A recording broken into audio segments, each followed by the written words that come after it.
What is up, fine folks? Welcome back. Episode 12 of Double Tapped. I'm Jay. I'm Tanner. What was your hand? I just inadvertently raised one finger, then I was like, well, that's a 1. So I figured I'd put a 2 over here. Nice. So this is the post E3 de facto episode. Yes. And that's pretty much going to be the entirety of the episode. And we should also acknowledge, because last night was a Game 7, there was, go Bucks. Go Bucks. There was a lot of, tomfoolery going on. So we're just having water today. Which, when you really think about it, all beer starts as water. That's true. So this is really beer in its purest form. Yeah, we need hydration today. Exactly. So we're going all water. Tanner, what you been playing lately? A lot. Yeah. Like the 21 Savage song. Oh, yeah. A lot. A lot. Yeah, so I've been playing a game that I put you on called Slay the Spire. That's all I've been playing. A game I played on PC a long time ago, and then, not a long time ago, but it's just one of those games you come back to every now and then, and it's now on PlayStation Now, which you and I both have. And so I was like, hey, I texted you, I was like, hey, play this game if you haven't. I promise it's dope. Yeah. And so I've been playing it and got through a couple of runs now, and you just played it for the first time. So your insight's probably more valuable than mine as someone who has played it. Yeah, because it's sort of, your pitch for the game was basically turn-based roguelite card game where you build a deck every run, that sort of thing. Yeah. And I was like, and you also said, of course, great podcast game. It is. Which, yes, you are absolutely right that it is. Yeah. I love that it's that from pretty much the beginning. You do I did one run to sort of get acclimated. Sure, yeah, and after just that, to I was learn like, how it goes. Okay. Yeah. Throw on whatever I'm listening to for the day and just go. Yeah, I've beaten the first 2 bosses. I've unlocked the 3 characters. I haven't unlocked the very last character yet. Yeah. And if I had just looked at gameplay of this game, I would have probably thought nothing would have jumped off the screen for me being like, I should play this. 100%. And yet, I'm not blown away by it, but it just has the hook that you're after. Yep. It's not, blowing my hair back. It's just satiating my desires for what I'm after for a game right now. Yeah. It's sort of holding me over to whatever the, next big single player immersive story game I play will be. This is the kind of game that I like to sort of bridge those gaps. Yeah. And it's really suiting that very well. Yeah, and it's one of those games that, you can do 30 minutes, you can turn off your PlayStation, pick the run back up, or if you die, just do another run the next day. Again, like you said, it's probably not a masterpiece of a game, but for what it's going for, it's damn good. It's just rock solid. And it's so easy to play, and it's almost mindless, but there is, especially in boss fights, there are those moments where you're like, okay, wait, I have to play these in a certain order. Exactly. Otherwise I'm going to lose some damage that I could get. I also really just like the card design and the monster design and stuff. It's a cool art style. It's very unique. I think even in my text to you, which you have a history with Yu-Gi-Oh. Oh yeah. But I was like, hey, it's card based. I know, trust me, because card based isn't something that immediately sells me on a game. For sure. Because Hearthstone is fine, whatever. Gwent I enjoyed in The Witcher, but wouldn't want to play as a standalone. That kind of thing is normally my sort of out moment, but Slay the Spire is great. There's another game called Monster Train that is pretty similar that I haven't played, but I've seen enough gameplay of, that if you're out there listening and you like Slay the Spire, Monster Train is a similar kind of thing. There's also a game called Dicey Dungeons, which is another great PC game, which I played a little bit of last week. Similar kind of setup, but instead of cards, it's rolling dice. That's a very cool game that I've been playing. I will say, because it has the Yu-Gi-Oh analog because it's a card-based game. Yeah. I find it more comparable to Pokemon, gameplay-wise. That makes sense. It's Yu-Gi-Oh can get really, especially modern Yu-Gi-Oh, can get very weird and tactical with the different types of cards. Yeah. You got your spells, your traps, your worlds, all your weird kind of summons and all that sort of thing. There's a simplicity to this where all you're pretty much doing is attacking and defending just in different ways. Sure, yeah. That I think is more comparable to Pokemon, but significantly more tactical than Pokemon. Yes, yeah. But in a more streamlined way than Yu-Gi-Oh. So it's somewhere in the middle, which I kind of love. Yeah. And I love Pokemon and I love Yu-Gi-Oh. So it's sort of it's in the sweet spot between those two that I really like. And I've seen a few games now. There's a game in beta right now called Deepest Chamber, I want to say, that is very similar to Slay the Spire, different art style, but gameplay-wise very similar. I like this sort of genre just because it is a great podcast game.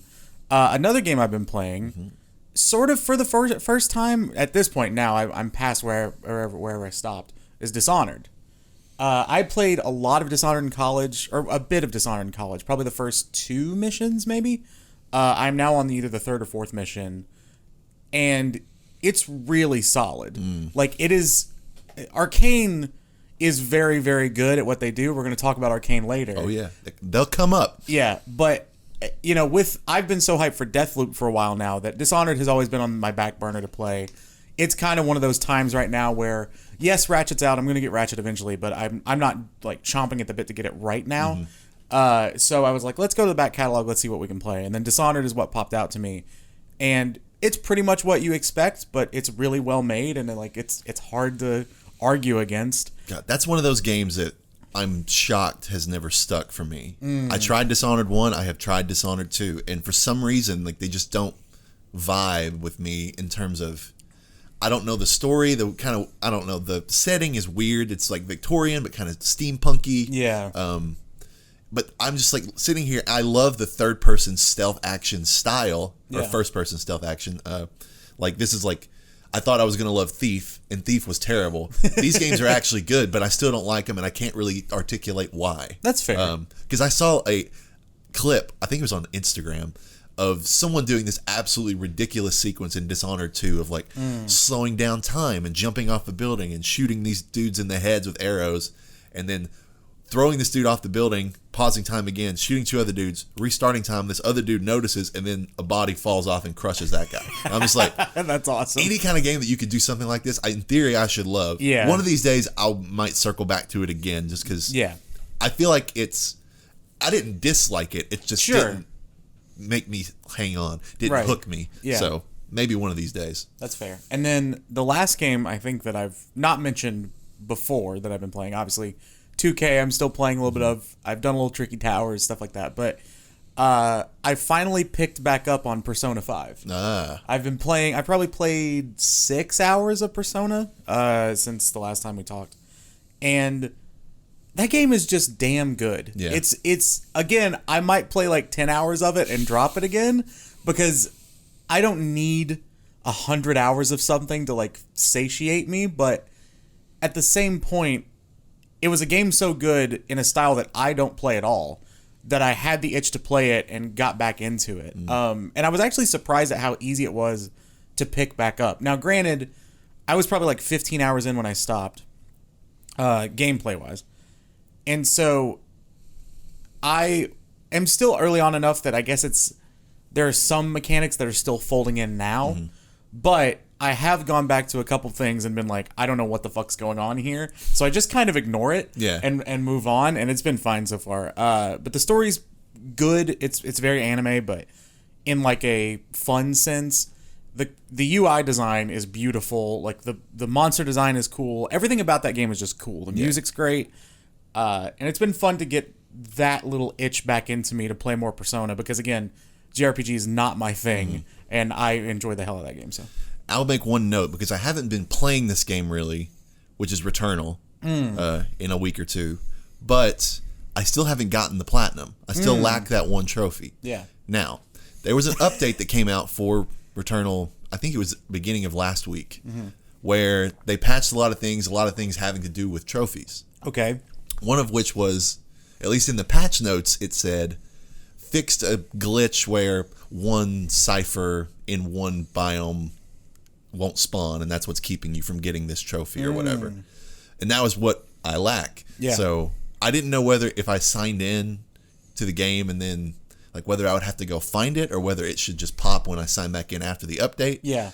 I went and did one run and didn't find it, and it didn't pop automatically. So I was like, I think what I've settled on is that I'm just going to put this off and not worry about it for a while. Until a patch fixes it. Or not even that, like months from now when I'm going through, I'll see that I missed that one trophy. Sure. And that'll be a reason to pick up Returnal again and give it one more good run. That's a good point. Which I have done with several games before. Like, oh, I lacked just a couple trophies. Let's go back and knock those out. Yeah. So that'll be something, down the line when I need to kill some time. But I'll get it eventually. I promise. But Tanner, our big story today is the news. Whoa. Because it was E3. Yes. So there was news galore. Yes. So I'm going to be referring to IGN. Shout out IGN. Is there a byline or is it just the writers? Jordan Serrani. Shout out Jordan. E3 2021 recap, biggest announcements of E3. We're just going to go down the list. This is not a comprehensive list of everything that happened. Yeah. But these are the biggest, most relevant things. Okay. That began with Summer Game Fest, so not even technically E3. Right. When did E3 start? The whole E3 thing. Yeah.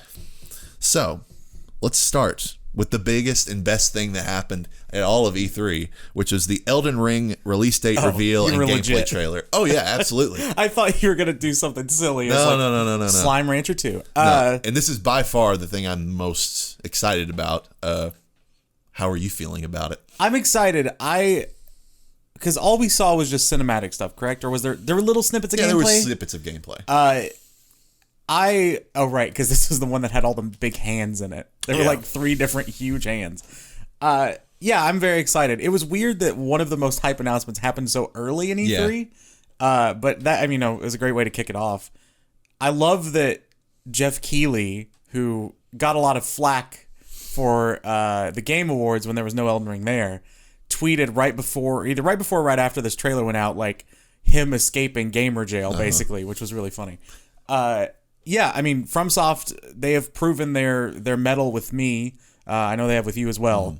And after Sekiro, this looks a little slower than Sekiro. This looks definitively Dark Souls-y to me. Yes, and that worries me just a tad, but I think the world will be cool. And I like these games enough now that I'm in. Yeah, I think it'll bridge the gap. I think it'll be Bloodborne-esque in speed.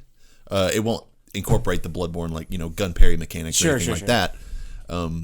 Here's what I'll say. I saw this rumor, and I can't confirm this. If this is true, it's hilarious. Okay. So there was the horse in the trailer that seems to be your main mode of traversal around this open world.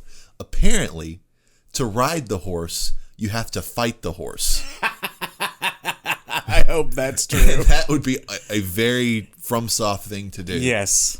But yeah, I'm over the top excited.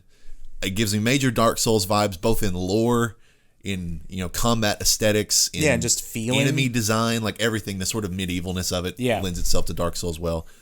Which it's based on Norse mythology. Is that what it is? It's based on some sort of mythology, right? I don't know exactly. It seems like it's just sort of its own George R. R. Martin's own concoction of lore. Possibly. Who knows? And I don't really care. The lore is always convoluted anyway, so I'll be intrigued by the world and whatever the giant glowing tree is. But who cares? It's more Souls-y-ness.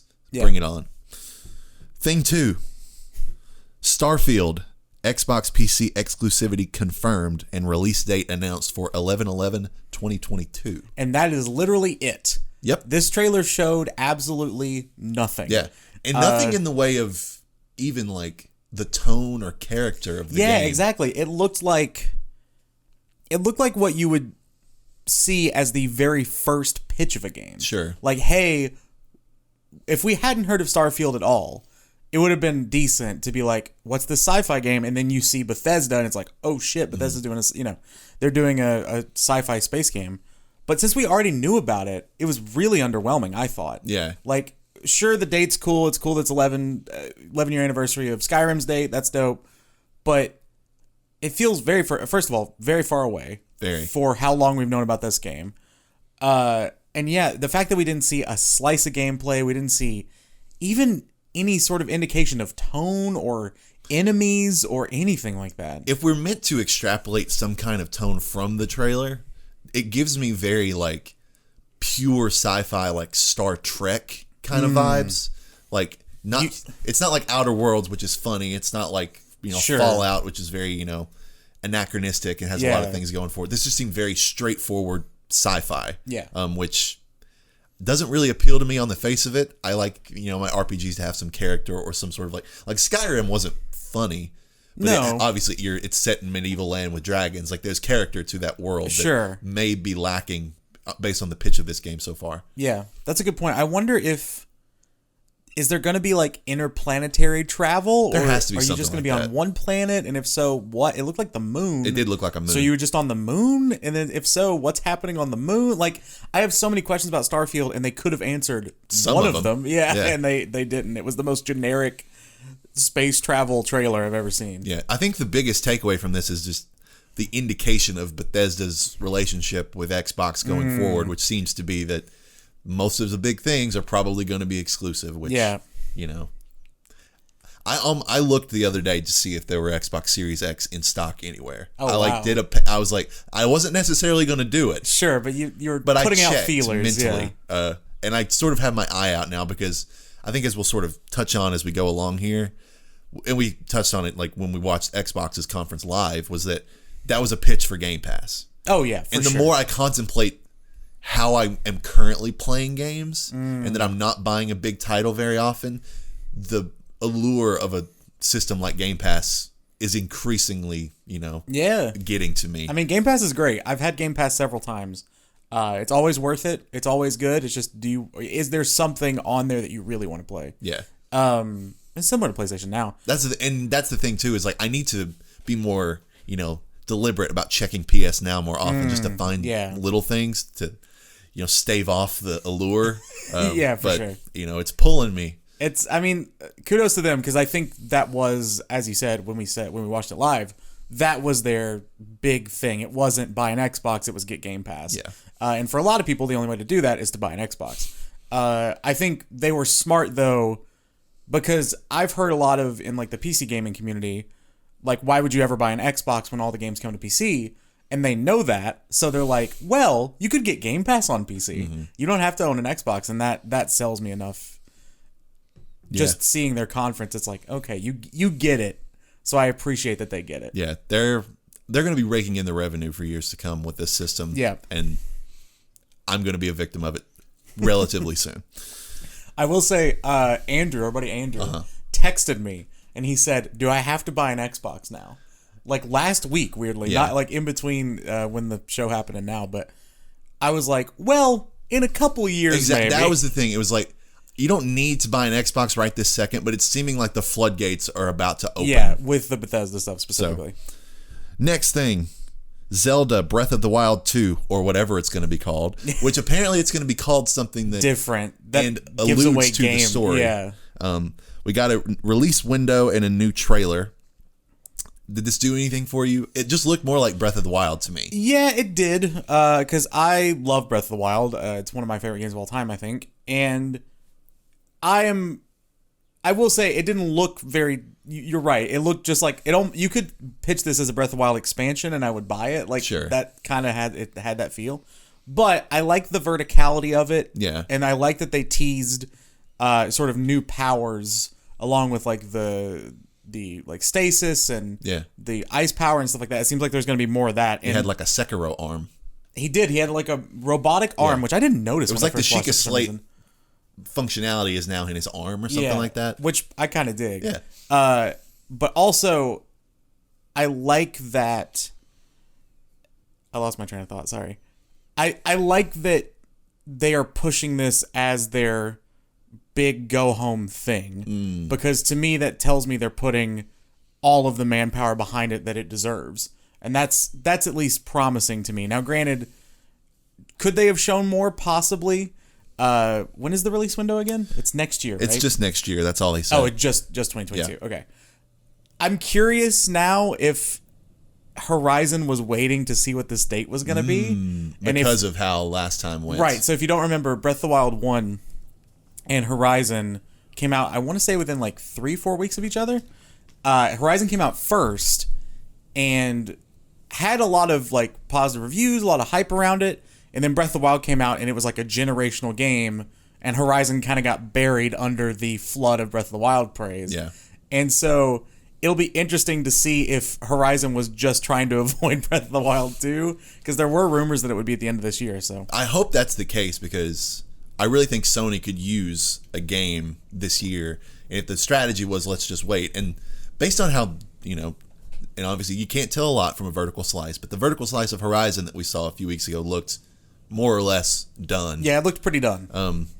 If they're just biding their time to see when, this game was coming out, hopefully now in the next little bit we'll get confirmation that game's coming out this year. But or at least fingers crossed, you never know. Next thing, Square's Guardians of the Galaxy officially revealed. Yeah, this is one of your most exciting moments of E3. It was just it was one of the only really unexpected things for me. Which, looking now, I was like, there was definitely some rumors and some people like sort of knew that this was on the horizon. Yeah. It had just completely like missed my purview. I had totally forgotten that this game was a thing. Yeah. And so then when the announcement happened, I was like, great, just something cool. Gameplay looks very Avengers-esque, but a little more dynamic, cooler. Yeah. You seem to be able to like direct the other Guardians because you just play as Star-Lord. Yeah, I'm intrigued. The tone is nailing the MCU tone pretty well. The character designs are cool, but more lending to their comic designs, except for, I think, Star-Lord himself, which is pretty clearly just an MCU version put to a video game. Which I saw, and okay, so Imran Khan, who I like Imran, he was very negative about this because he was basically like, why would you make a game and then just do the MCU versions? He was like, you have this opportunity to educate people more about like the comic side of Guardians. Why would you just do basically what is their MCU interpretation? And my thought was, well, the idea is brand recognition, right? Yeah, especially with the Guardians, like, right? And MCU, which is one of the most recognizable brands out there. Yeah, like I understand his point about like making it creatively different, but I thought they did enough. What's weird is that Imran had that point. A couple of people in my chat when we were discussing it like the next day or whatever, they were like, they're too different from the MCU. And it's like, well, no, I'd rather them make them their own thing. Because someone said, like, I wish they could have gotten Chris Pratt for Star-Lord. And it's like, I get that, but in a way, I'd almost rather have, like, a voice actor than just... Because actors doing voice acting is kind of hit or miss. Like, I think it's just a different skill set. And so I don't know. I like the sort of in the middle of kind of their own thing, but kind of MCU. Enough MCU to recognize what's going on. Yeah, I'm with you because if they had come out with this game and they looked like the original comic designs of the Guardians, at least Star-Lord would have been pretty much unrecognizable from his MCU counterpart. So they did enough to say, hey, these are the Guardians you at least somewhat know. Yes. And tonally, this is the Guardians absolutely. You know. And I will say, not knowing much about the comics versions of these characters. Yeah. But I have to assume that Drax the Destroyer is not the same, very literalistic, that's goofy fully character. A James Gunn thing. Exactly. Yeah. And yet they've incorporated that seemingly into his character. Like, he's very like straightforward, plays a straight man, but is, in direct contrast to the rest of them. But I don't see... I think that's a good thing in the fact that obviously makes that an interesting character. Yeah. Like, why would you not take some interesting characterization someone has put in front of you moving forward, right? It's like, I think we all saw Doc Ock differently after Alfred Molina played Doc Ock, and you started seeing that in the comics, and he kind of changed a little bit. Like, I just feel similar with like Heath Ledger's Joker, and then Joker got darker in the comics, which I guess he was darker before then, but still, I think that people tend to separate these things too much, where it's like, oh, this is the movie version, this is the comic version, this is the game version, and ultimately, the way comics are structured are, you're going to get so many different interpretations of characters, but there is sort of a through line of what this character can and can't be. And so the through line just changes over media adaptation. So I think this is just a smart move to get people into what they recognize. I think you and I are higher on this game than a lot of people that I've seen, or at least there have been very loud critics of it and very loud praisers of it. Yeah. But I dig the idea. This already interests me way more than the Avengers game did. I will say, mildly so for me, just because I know it's completely single player and the extracurricular stuff in Avengers pretty much did nothing for me. I like your point about the character through lines over time. Yeah. Because thinking about an example, I don't think there will ever be another Joel Schumacher style Batman movie. No. Like, Batman is forever the Dark Knight-esque now. At least a little dark. At least in film. Yeah. And probably in, most other adaptations is going to be darker, not, goofy Adam West Batman like my dad really likes. Yeah. And annoys me to no end when he says that's Batman. I'm like, Dad, that is literally not Batman. Anyway. Tanner, the thing that we got mildly TikTok famous for. Yeah. We got a first look at Ubisoft's Avatar game. Yes, so the video of us, the TikTok of us reacting to this, which is basically you exclaiming why and what the hell and what is this, and me just laughing the entire time, and then just saying Jake Sully at the end. That has like 300,000 views on TikTok now, which is, I don't know how the algorithm caught it, but whatever. Avatar, man, it gets people. Okay, we got to talk about this. Let's talk about it. There is a large contingency of Avatar diehards. It's so bizarre to me. And I enjoyed Avatar when I saw it in the theaters. Film. I have not thought about it in 10 years probably, other than like in meme form. I don't get what about that movie makes people so diehard for it. And I guess you could probably, if you post something that is lightly mocking, that's how I would say we were phrased. Or mine was just more shocked. Yeah, it was unexpected. I was like, what the hell is going on? We had built up the possibility that it was massive Star Wars. Yeah. This is massive, by the way. Yeah, I don't know how many teams they have. But anyway, like, there are so many diehard Avatar fans that were like, why the hate? And, oh yeah, this isn't a big media franchise, only the best-selling movie of all time. Which, first of all, if you're going to simp for something, saying it makes the most money ever is, like, cool. That doesn't mean it has artistic merit. Like, there's so many films that haven't made a shit ton of money that I'd rather see an interpretation of than Gone with the Wind, which, if you scale for inflation, has made the most money all time. Yeah. Like, that doesn't mean it makes a good video game. Mm-hmm. And this Avatar game might be dope. Yeah, we're not hating on the game. Just the announcement was bad. The presentation of it, when people know there's a Star Wars game in the works and know they have other media partners, that was just hilarious. The game visually looked pretty good. I like the visuals of the game. Yeah. And I mean, obviously Avatar pretty much if there's anything that it's meritorious for, it is pretty much just how it looked when it first came out. Exactly. Because I can't personally right now, and I will say I'm not hating too much, but I will say I do not love the movie. It's fine. Yeah, I don't love the movie. There's not character. The protagonist is boring. The message is very ham-fisted. Yeah. You know, there's a lot of things you could pick apart about the movie itself. I don't think it's great. I think it looks great. Yeah. I don't know how that translates to a game when, especially, you're hoping that this is going to be like a character story driven. I don't know. We don't really know what the game is. Right. So mine was a little bit rooted out of like, why are they making an Avatar game? This is an odd choice. Oh, agreed. And I agree with that. I think it's a bizarre choice. Granted, I get that people are like, oh, there's going to be 5 films coming out. Okay.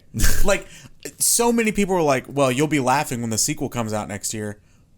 Cool. Here's the thing. The sequel could come out and will make bukus of money if it comes out. Yeah. That also doesn't mean it will be very good. Right. Exactly. Exactly. So they can make tons of movies. Don't have to be great. And they have been saying we're making 5 movies and the sequel comes out next year for years now. Yeah. And sorry that it's funny to see a property that, in theory, I know there are movies in the works, but in theory hasn't been alive for 11 years. Yeah. Avatar came out in 2009, I think. I think so too. That's just hilarious. It would be like, imagine if they showed like a Hurt Locker game, which is the same time frame. Like, it's just so funny. And I think it's hilarious that there are some people who don't get the humor of that surprise. Like, I don't know, not to just like diss everybody who was negative in the comments, because most people were rational. And then a lot of people, of course, like, this is my exact reaction. Like, you know, this is so silly, that kind of stuff. But yeah, I did not know there was such a large contingent of. My theory is maybe that because TikTok obviously skews younger. Sure. I wonder if people hold more of like a nostalgia for it. Because say you were like 10, no, let's say you were like 8 when it came out, and you're 20 now, which I hate that I said that anyway. But if you were 8 then maybe it was like one of your first big theater experiences. Right. Yeah. It was in 3D. Maybe it was the first 3D film you ever saw. That's kind of my thought process, is I wonder if it was more. Obviously, there are probably older people who just, you know, love the movie, and that's fine. Like, I'm glad people love the movie. I don't remember anything about it. Like, I just remember the blue people. I remember Jake Sully.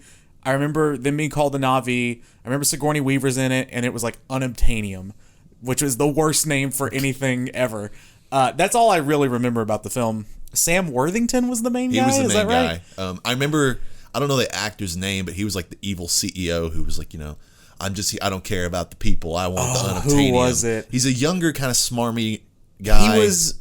I can picture his face. I just don't know his name. Was he Phoebe's brother on Friends? I don't know. I'm looking this up. All I know is in London.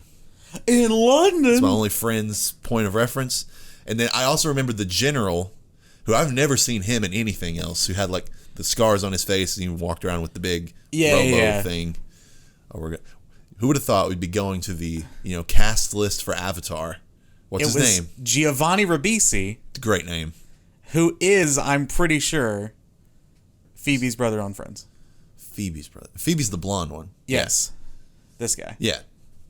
If that's a picture of him from last year, he looks exactly the same. Yeah, he's not aged very much.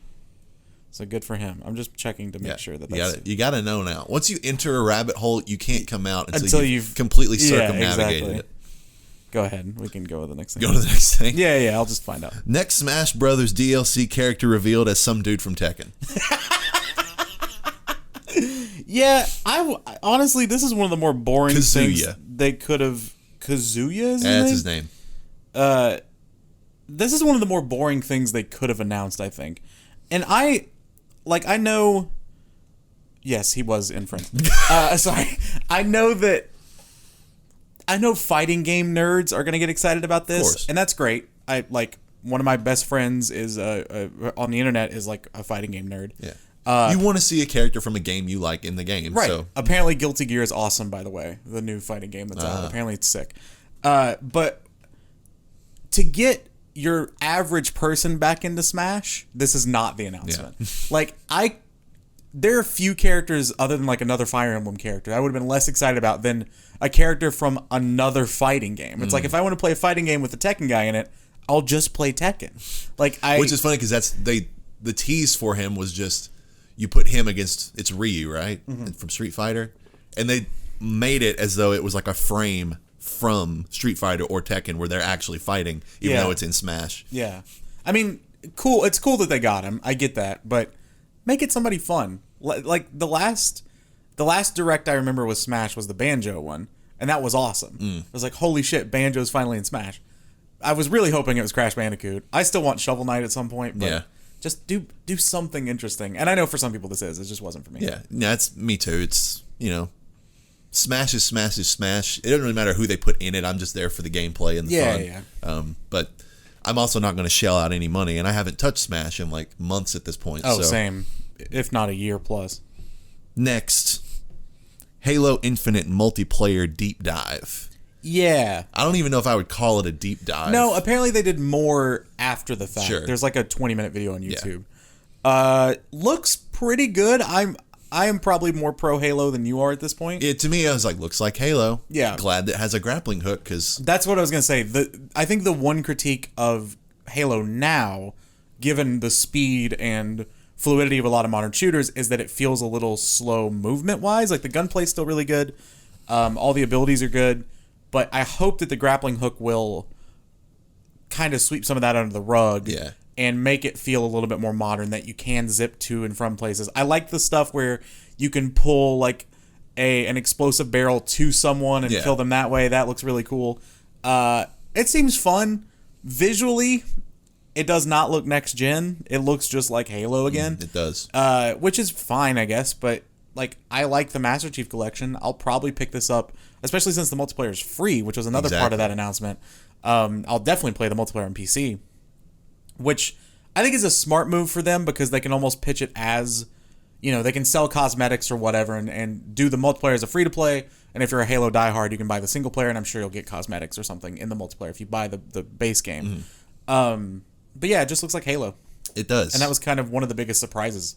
Yeah. That it just looks the same. That was one of the only things I was like, okay, if they come out and this is revamped, and I really just wanted to see more of the open world single player aspect of it and how they had revamped that from the trailer that they showed last year that was pretty much panned. Yeah. Which they showed none of. So we really don't know anything now about where the single player stands.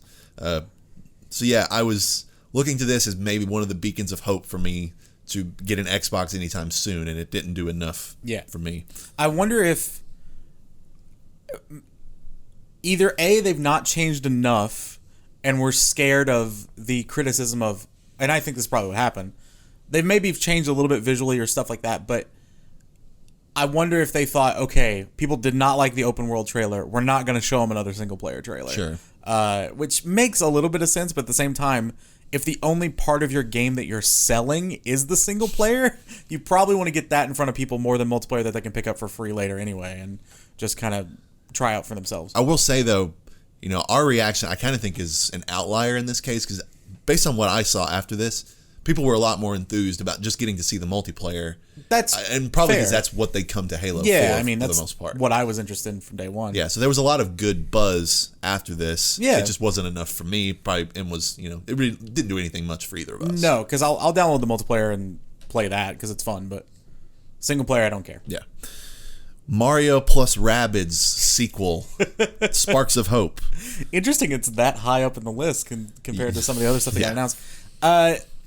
Yeah, looks like Mario and Rabbids. I saw someone say, I forget where it was, but someone was like, you weren't as hype about Rabbids as I thought you'd be. And I was like, why did you think that? Yeah, exactly. Oh, it was in the YouTube comments. That's what it was, of the Ubisoft reaction.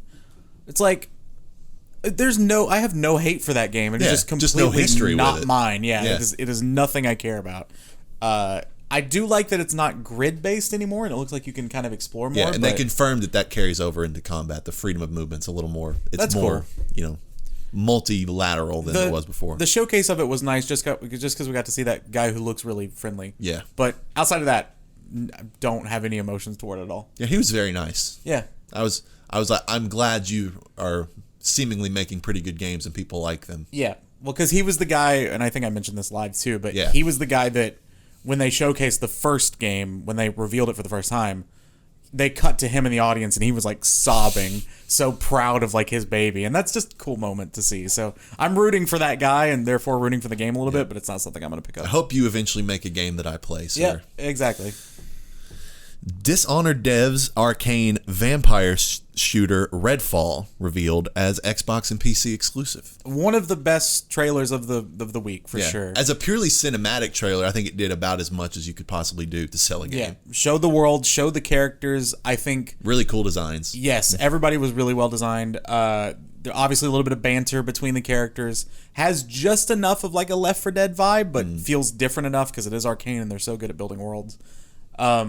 I think everyone, including myself, on my timeline at least, was very attracted to the main chick. Oh, yeah. Who was like reading the book. She was hot and cool.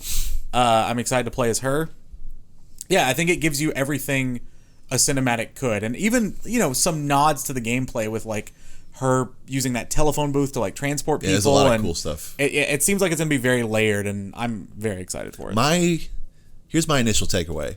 World looks really interesting and cool, and I like my games to have like horror elements, but not be full on horror. Sure, yeah, so this definitely is going to have some like scary suspensefulness into it. Obviously, that first shot of that first vampire dude, he looked sick. He did. And then the end of the vampire like conjuring the solar eclipse or whatever was happening looked really cool. White, pale ghost, which kind of gave me. I wonder if they're going to do something Dying Light-esque, where like, when the sun is not out, the vampires are stronger, or something to that effect. That's the vibe I got. That was sort of the hint I thought they were giving there. My hesitation comes from the fact that this looks like a game that is best played with multiple people, even though they said you can play it by yourself. Yeah. Been there, done that, and that sort of pitch doesn't always work for me. So if it comes out and people are saying, yeah, this is just as good as a single player game as it is as a multiplayer game, I'm more interested. Yeah. But obviously, if the stars somehow align and all of us get it, then I'm interested as a multiplayer game as well. Yeah, I mean, if it's crossplay with PC and Xbox, the shame is we can't get it on PlayStation. Yeah, but so it also says it's due out in summer of next year. Okay, is the so release there's window. time. So there is time. I'd say there is a north of 50% chance that I have an Xbox by that time. That seems like about the right time. Yeah. And far enough removed that I feel like I didn't, just double up on the consoles at launch. How many teams does Arkane have? I don't know. Because Deathloop is coming out later this year on PlayStation. That's coming out when next year? Middle of next year. Middle of next year, yeah. Like, I feel like they crank good shit out. Good for you, Arkane. Yeah, really. Do more. Well, don't. Don't overwork yourself. Just keep doing quality. Exactly. Borderlands spinoff Tiny Tina's Wonderlands announced. Yes, I saw that this was announced and know nothing about it. Me neither. All right. And it's funny because You can't tell from the trailer if you don't know anything about or don't know much about Borderlands. Yeah. Even me, I know a little bit. I played Tales of the Borderlands, so I'm familiar with the universe. Yeah. You could have shown me that trailer and I would have been like, this has nothing to do with Borderlands at all. Oh, really? Yeah. What does it look like visually? It's more like medieval and sort of weird. Like, okay, I'm going to pull it up and you keep talking. Go ahead. I'm just going to watch it on mute. But yeah, I just thought that was interesting because it's not the, westerny space, it's the same cell shaded sort of aesthetic, but it's more like medieval and weird and fantasy based. I don't know. I'm curious to see. So Tanner's, I'm gonna shoutcast but quietly Tanner as he watches this. I also saw the beginning of the trailer I thought was very clearly them sort of alluding to Elden Ring with them like hammering the thing. And I thought that was kind of funny. Or something. Also, yeah, big shotgun with a lot of barrels. Wait, what? Guy shooting dragon. Big explosion, starring, and now the cast is really interesting. You got Andy Samberg. Wait, what? Wanda Sykes. Okay. That dude's doing the Doctor Strange thing. Will Arnett. Some good folks in this game. Ashley Birch. Who's the protagonist, I believe. Which makes sense. No, or maybe not. And Her Highness. Yeah, here comes the thing. This is Butt Stallion. Okay. So yeah, is this like Tiny Tina's like imagined world? I really don't know. Because I know people love her as a character. Wonderlands. So yeah, they're just going for a different vibe. So yeah, like if you showed me that and told me that had nothing to do with Borderlands, I would believe you. Yeah, it looks, like you said, it looks more like mystical Borderlands, which I personally can't play Borderlands, not because I don't like them, but because they make me motion sick. So I don't know if I would be able to play this, but it looks kind of cool. Yeah, that's another game series that I'm like, I've tried it. It seems like it should appeal to me, but it's never stuck. Yeah. My favorite Borderlands game is Tales from the Borderlands. Tales is great. It doesn't make me motion sick. Yeah. Yeah.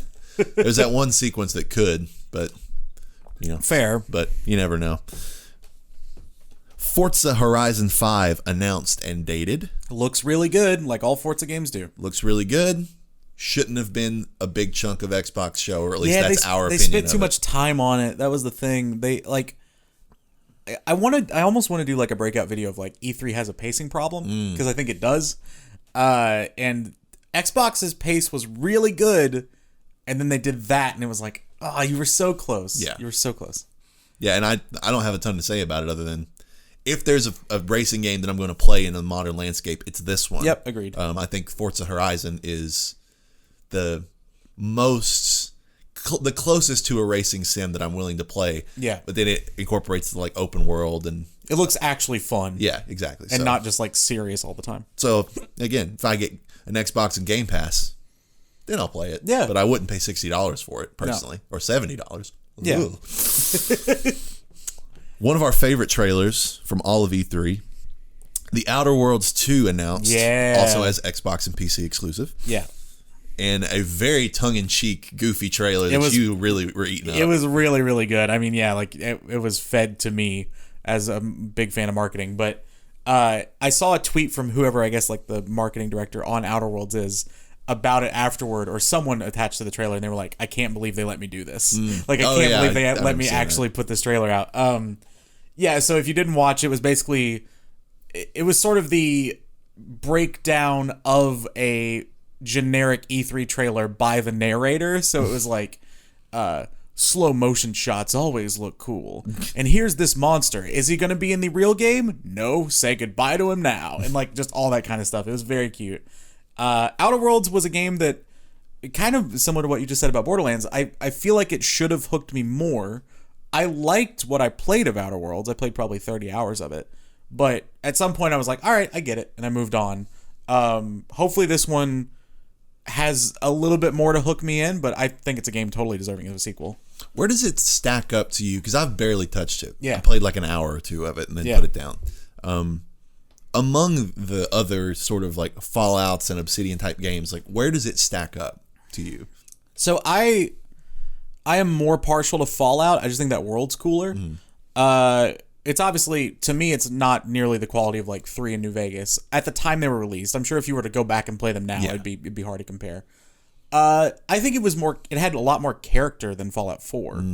I think there were some things about Fallout 4 I liked more, but I would say quality-wise they were about Same equal. ballpark. Yeah. Which is funny because there's a big ballpark in Fallout 4. There absolutely is. Shout out to Boston. But I think there was something about the Outer Worlds, like, traveling from, like, port to port I didn't like as much. Like, it wasn't... I get why they did that, but it, like, segmented the open world a little bit. It wasn't like a big cohesive world. It was just, like, a bunch of little places. And I kind of like the wasteland approach of Fallout. Is just like, all right, just pick a direction and go. Mm-hmm. As opposed to this one was a lot more guided. And maybe, I don't know. It's different strokes for different folks. Yeah. It's another one of those games that I'm like, I could probably get into this, but it's just not... It's not speaking to me right now. Good voice acting in it, though. I remember that. Sarah, you want to know a game that we really... I think we were about as hard on this game as anybody. Okay. Rainbow Six Extraction. Oh my God. Officially titled, gameplay revealed. I thought this looked like the most generic, like Left 4 Dead style group shooter maybe ever. Yeah, it looked... I don't want to say it looked bad. No. It just looked uninspired. Plain. Yeah. It looked like a video game in a movie. You know, like the fake video games someone plays in like a movie or like a show or something? That's what it felt like to me. There was nothing about it that had any sort of charisma at all. It was just, yep, here's a bunch of weird beasts you shoot. Also, another pacing problem thing. Ubisoft spent 16 minutes on it at the start of their conference. 16 minutes. Yeah, like literally, hey, here's our new conference. Get ready for 20 minutes of this game. It was just... It did nothing for me at all. And Rainbow Six, like, I've never played Siege, but I've watched enough of it with like streamer friends and stuff. Now's the perfect time, 2021, to get back in. You love that line. I do.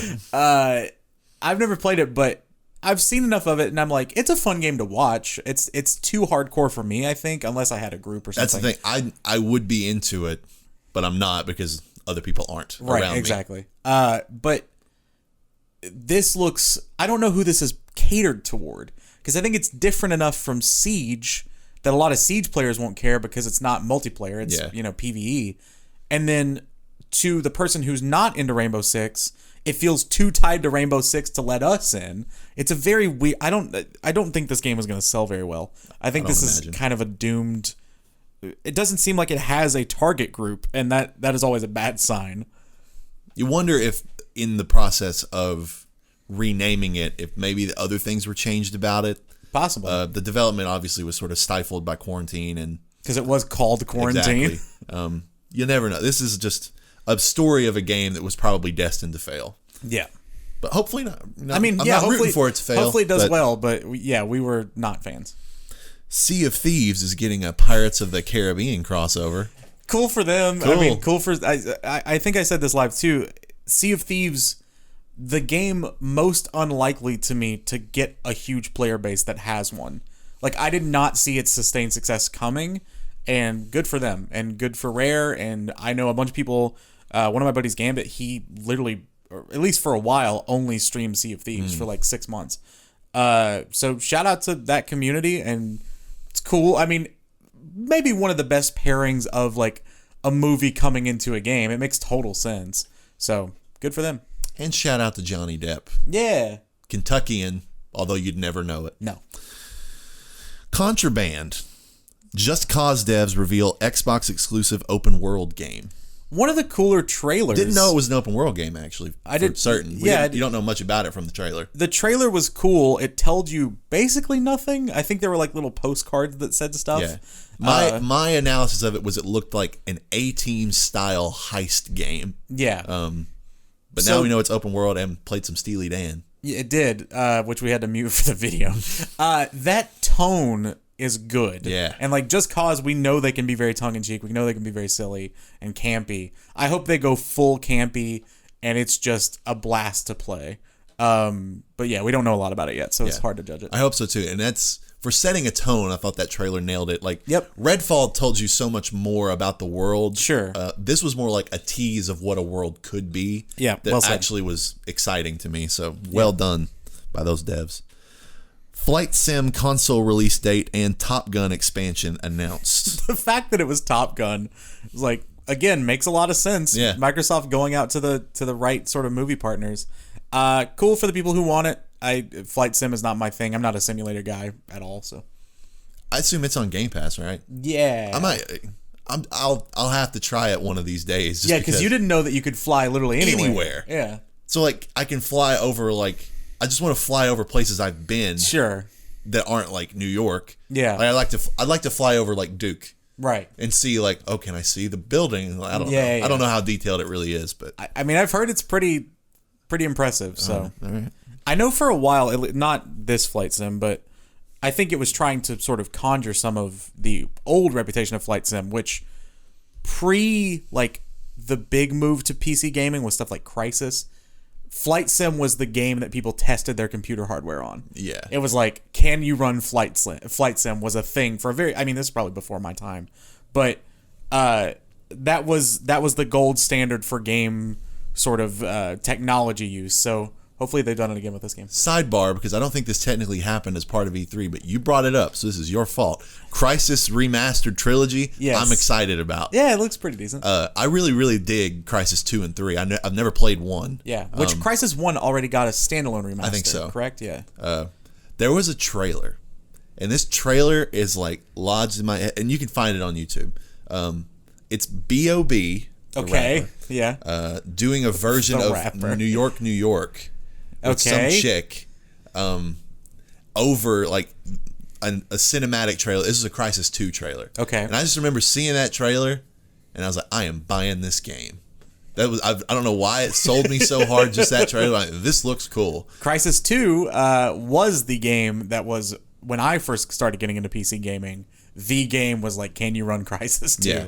Which I think Crysis 1 had that reputation too, but Crysis 2 was like the gold standard at that point, so it's funny that gets brought up. Yeah, and Crysis 2 is cool, but I played a lot of Crysis 3, which had a lot more like stealth, and it introduced the bow, so it was a lot more. I just found stealth to be a more viable strategy in that one. Yeah, and it was really fun. So I'm low-key excited for that. Nice. Something we're high-key excited for. 2020's Game of the Year, according to IGN, Hades is coming to Xbox and PlayStation. Yes, it is. Saw this one coming from a mile away, but I am very excited for it. And it's in August, which is not that far away. Everyone pick it up. I am absolutely going to buy it again. I'll buy it because I got to know what all the hullabaloo is about. It's one of my favorite games of the last decade or so. It's phenomenal. And had it not been for Last of Us 2, would have easily been my game of the year last year. So nice. Great game. Excited to give it a shot. Solid soundtrack, too. Let's see here. This is a little rundown of some things that they're adding to Xbox Game Pass. Okay. Including a game that I'm very intrigued by, which is Atomic Heart. Yes, that game looks dope. A really cool sort of Bioshock-esque, Prey-esque, but sort of quirky, weird, I don't know, third-person shooter or first-person shooter action.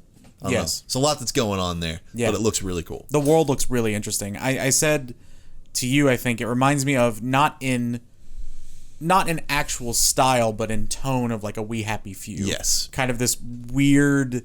There's a lot of mishmash of different things we all have touch points with, but there was like a crash test dummy with a mustache that was attacking you, and then there was like a robot, and it just looks interesting. Back 4 Blood also coming to Game Pass. Yep. Good for the folks, your Left 4 Dead people out there. Yeah, if you like Left 4 Dead, you're getting a lot of shit. Right up your alley. Which this is the actual Left 4 Dead 3, basically. Yeah. It's Turtle Rock, and so the developer's Left 4 Dead. And so Warner is just publishing it, but looks cool. It'll be fun. Mm-hmm. Somerville. This is the game this is the Inside and... Yes. Kind of looked like Kentucky Route Zero a little bit. Looked like Inside and Limbo. Playdead is the name of that studio, I think. Looks cool. Looks dark. It looks like my kind of thing. Very narrative driven from what it looks like. So, all in on that. A Plague Tale Requiem. People like the first one. Don't know much about it. Me neither. But cool. Looks pretty. It does look really good, yeah. And the promising time loop game, 12 Minutes. Yeah. One of my most excited games. I can't wait for this game to come out. It only comes out in a couple months, right? I think so. It's very soon. Or maybe even sooner than that. Which, again, one of my predictions that I made last time was like that it'll be in the next 90 days or whatever. Because it's been submitted to film festivals and all this stuff. So I've been chomping at the bit to play this game forever, and I'm very excited for it to finally come out. Mm-hmm. And I'll acknowledge this because you just said predictions. So we've not really gotten anything from EA or PlayStation. Yeah, so we'll just hold on predictions. So until we know concretely that either these things are happening or not, or we get some things rolling out, in the next few weeks. Yeah. Once we're comfortably distant from E3, we will recap our predictions and really see who won. Yeah. Next, Far Cry 6 DLC lets you play as the series' infamous villains. This was the only interesting thing from the Ubisoft conference. Yes. Except for obvious, Avatar. Interesting in a good way. Yeah.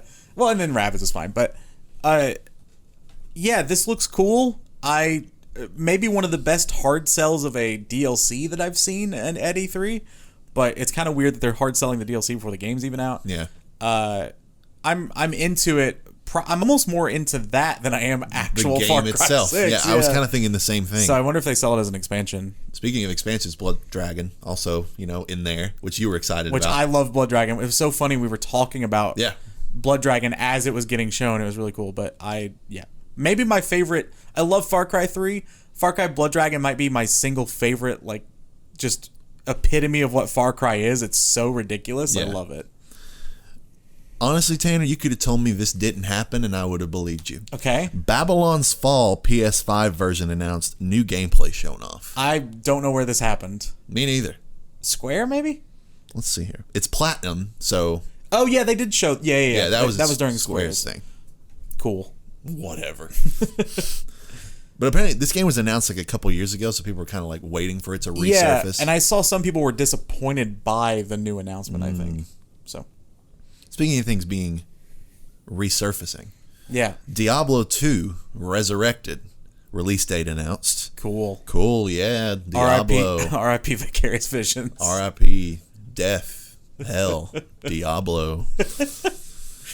Riders Republic release date announced. I am shocked this game is $60. Yeah.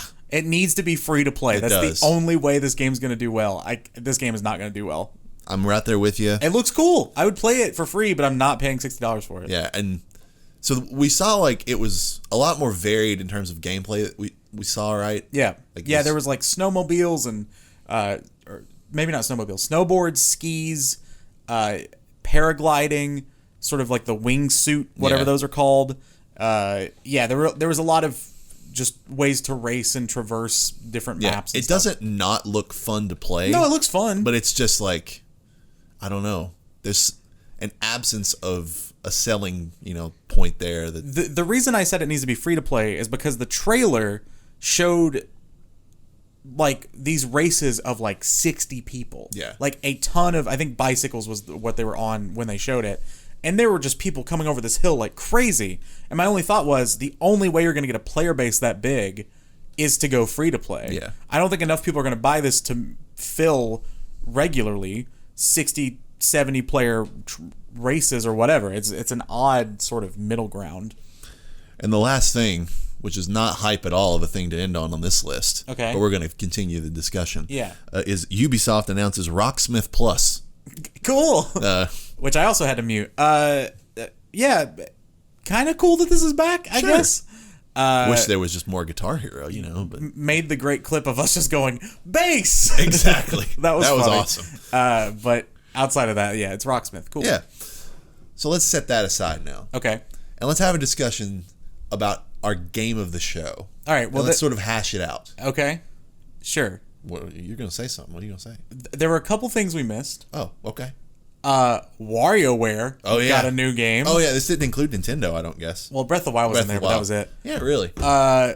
Looks dope. I'm very excited. I love WarioWare. You're going to love WarioWare when we play it. Okay. Because it's basically... Do you know what WarioWare is at all? I know it's weird mini games. It's like the Mario Party mini games, but no board game. So it's just mini games. Yeah. And WarioWare makes for a great drinking game. Ooh. If you, person A does a mini game. If they win, they keep going. Or if they win, they pass the controller. Then person B does a mini game. Basically, whoever it ends on has to take a drink or whatever. Okay. Very fun, especially with a group. It's really good. A new Mario Party got announced. That's true. Which is not technically new. It's maps from the old 64 era. But it is a new game. It's completely remade. Yeah, so they're doing... it looked like a couple of maps from 4, 5, and 6. I think there are 5 maps total. Which is... A lot of people were saying, is this DLC? And when I initially watched it on stream, and I was like, it can't be DLC. The game now has 5 maps. Yeah. So I know 5 seems like a small amount, but that's how many Mario Party has, at least in the newer generations. I got very excited for this because I'm nostalgic for some of these maps and some of these mini games. But I just love Mario Party. I love Mario Party. And we'll absolutely pick it up. And I'm excited to finally have new maps to play because I'm kind of tired of the current maps. And the new mini games. And now this has online as well, which is cool, which they just patched in the old one. Obviously, it's running on the same engine, so that makes sense. But those were my main 2 that I could remember off the top of my head that were exciting. So, what stands out to you? What are you most excited about? What is your... Let's figure out our games of the show. Yeah. Because what jumps off the page, obviously, for me is Elden Ring. But sure. That was something that I was excited for already coming in. I'm not more sold than I already was. Yeah, that's the thing. It's like, I don't think I could put 12 minutes there because I was already so hyped for it. Yeah. We didn't really learn much from that trailer. One of mine is Redfall. I was thinking about Redfall, for sure. That has to be up there for me because my favorite thing about E3 is finding something completely new to get excited about, right? Weirdly, with Arkane, a couple of years ago, my game of the show was Deathloop because that game just looked so cool and so interesting, and the style and the world and it all looked really, really cool. And similar thing again, where the world looks cool, the style is cool, everything we touched on already. I would say Redfall for sure is up there in my games of the show. Yeah, I'm going to give a little bit. We talked about Contraband, and I really think I don't know. That's you not having seen pretty much nothing. Yeah. I'm still excited about it, which is about as much as you could ask for from a trailer. Yeah. Which is the same thing for Redfall, that you're you're excited for all the possibilities. Right. It's potential excitement. Yeah. And I don't know. Atomic Heart really, I think, looks cool. I'm with you. I think this game looks dope. I love that BioShock, because it's definitely the closest analog to what it is, I think. Yeah. Just that weird, you're figuring out what kind of world you exist in. And, like, what are the rules? What are these people, like, why did they create this place that I'm in? Yeah. That seems like the kind of questions that you're going to be asking. And we haven't seen a lot about the narrative that didn't really tease much other than, it's kind of like we talked about with Control. Like, maybe the story is the place itself. Sure, yeah. Like, that is the character. And then, like, Zelda was another one that I was like, I'm glad it's here. Yeah. Because I think it's, time. I'm excited. You said you love it. It's one of your... I love Breath of the Wild. Like, it's really good. But I'm just not a psychopath for it like some other people are. I wouldn't go as far as to call you that, but I know some people think it's the best thing since before sliced bread, let alone since sliced bread. Nice. What are you Googling? You're doing yeah, something? I'm looking up a game. Go ahead. Oh, okay. Oh yeah. So one of my I would also put Breath of the Wild 2 on my potential games of the show. It's kind of what you mentioned earlier with Elden Ring, which is like I was already hyped for it. I don't think I learned anything that made me more hype. So I don't know if I would call that a game of the show. I also don't know if we saw enough to really give it game of the show for me, since we already knew the game existed. One of my sneaky ones that I think could be really good, Inscription, which is the card-based game from the Pony Island developer, Daniel Mullins. I love Pony Island. It's bizarre and strange and artsy and just completely subversive, and I hope that same energy goes towards this game. We didn't see a lot of it. The art style was really cool. Again, it's a card-based game, so I don't know how into it I'm going to be, but just the potential of Pony Island dev new game got me very excited. So that's one that I'm going to keep my eye on for sure. There's something else we forgot. What's that? And something that I'm actually low-key excited about, also from Nintendo, the new Metroid. Oh, Metroid Dread, yeah. Which, new in quotations, because apparently this game has been percolating for 17 years. Really? Did you not know about this? No, I didn't know that. So you don't know about the backstory to this? No. Metroid Dread was announced in 2004. Holy shit. And that's awesome. Was de facto canceled, or people assumed. Yeah. So for years, apparently, people were like, where is Metroid Dread going to resurface? And then they just gave up. They're like, well, it's just dead. It's never coming back. Yeah. And then somehow it came back. That's awesome. A new 2D Metroid game that I think actually looks really cool. It does. This sells me. This is way more up my alley than Metroid Prime. Sure. Metroid Prime doesn't look like my kind of thing, but Metroid Dread, the art style was kind of ass. Yeah. I'm not gonna lie, but the gameplay looks cool, and the mood of it is cool for a Metroidvania. Like it is based on fear and stuff like that. It seems really cool, but that's a good point. I'm glad we mentioned it because I think people would be mad if we didn't. Yeah. Now, I think I'm going to give my objective game of the show probably to Redfall. I think that's the game that generated the most hype, from hype that you didn't have before E3 to hype that you have now. Yeah. I think succeeded the best in that regard. Where would you put Guardians on that? Top 5. Yeah, probably. I think it's fair. Because I'm not sitting here saying that Guardians looks amazing. Right. I just love Guardians of the Galaxy, fun. And I think the banter will be fun. And like, I'm a Marvel simp. Like now, like I will freely admit that. Like the MCU can just have bukus of my money as much as they want. Give me all of these movies. Give me all of these properties. Whatever. Yeah. So yeah, I'm excited about it. Curious about it. I don't know if I'll pay a full $70 for it. Sure. But I'll play it one of these days. Now, you got something? No. Go ahead. Now I want to discuss very briefly. What is something that you wanted to see at E3 that wasn't there? That's a good question. I know one thing that immediately came to mind for me. Indiana Jones. That was one for sure. I really thought there was a chance we'd see it. Yeah. But I really wanted Hollow Knight Silk Song. Oh, yeah, I'm surprised we didn't get it. I've been, sort of browsing around and like not everyone was thinking that it might be somewhere, but then Team Cherry I think came out and said, "Hey, we're not going to do anything. Please don't get your hopes up." Which fair play to them. But it's also been a while. So it's kind of like it's time in a sense. Which that game's supposed to be next year, right? Or I don't know if is it this year? Is it confirmed? I thought it had a date. Anywhere? Maybe not. Sorry. I don't think so. But yeah, that was one that I was like, man, I need that. I need some more Hollow Knight. I love that you are into Hollow Knight. Oh, absolutely. It makes me so happy. It's so good. It was Metroid. Seeing Metroid is what made me think of that. I was like, Metroid looks cool, but because it kind of is like Hollow Knight. Who give me some more Hollow Knight? Also, things I wanted to see. PlayStation. That was Where the fuck is PlayStation? Now there have been rumors that they're doing something in July, but I don't want to buy them yet.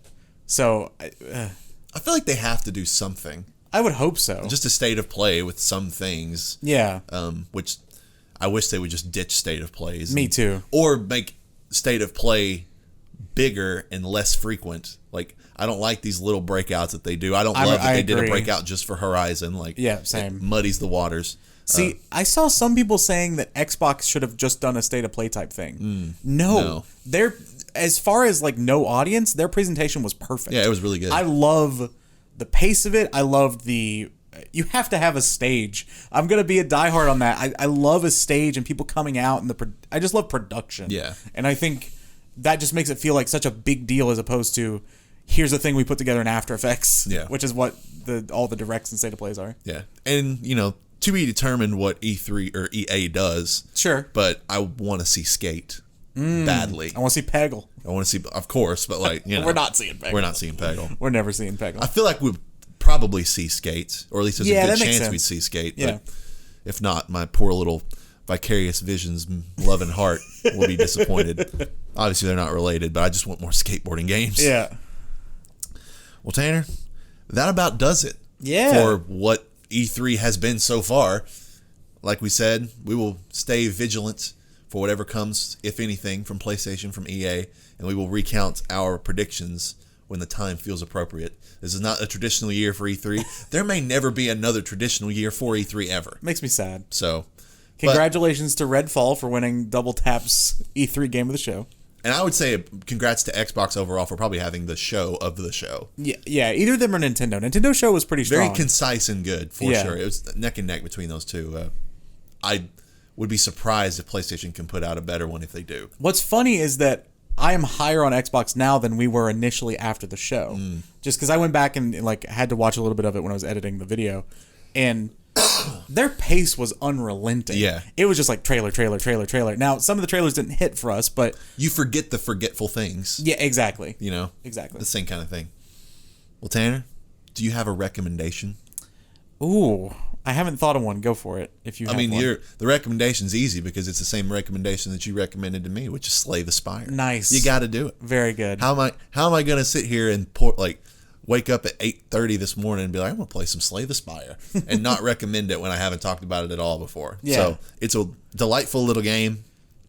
Obviously, we're killing time. If you're not playing Ratchet like me, you're waiting for the next big thing that's going to, satiate you. Yeah. Slay the Spire is a great little thing to kill some time with. And obviously, I haven't fully explored the depths of it. I haven't looked at the trophies. I don't know if it's like a attainable platinum. Yeah, I don't know either. I think it's pretty difficult, but not impossible. But I've platinumed a couple difficult games in my day. Yeah. So who knows? But Slay the Spire, very good game. I will say we've used the word satiate 3 times in this podcast. My recommend. I actually remembered something I told myself I was going to recommend like a week ago. A game that just went on the Nintendo eShop for the first time, but is an older game. Thomas Was Alone. Oh. I really love Thomas Was Alone. A game I got all the trophies in, although it didn't have a platinum. Ugh. It's Mike Bithell, who also made Volume. He made the John Wick Hex game. He made a really cool solitaire game called The Solitaire Conspiracy. I really like Mike Bithell. I like his work, but this is still probably my favorite game of his. I really like Volume too.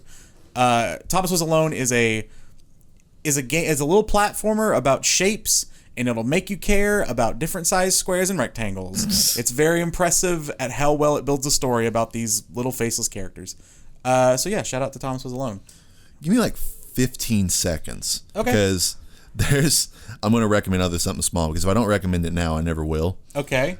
And it's not related to video games at all, except that it is barely. Okay. Our favorite kind of recommends. I got it basically now. Okay, go ahead.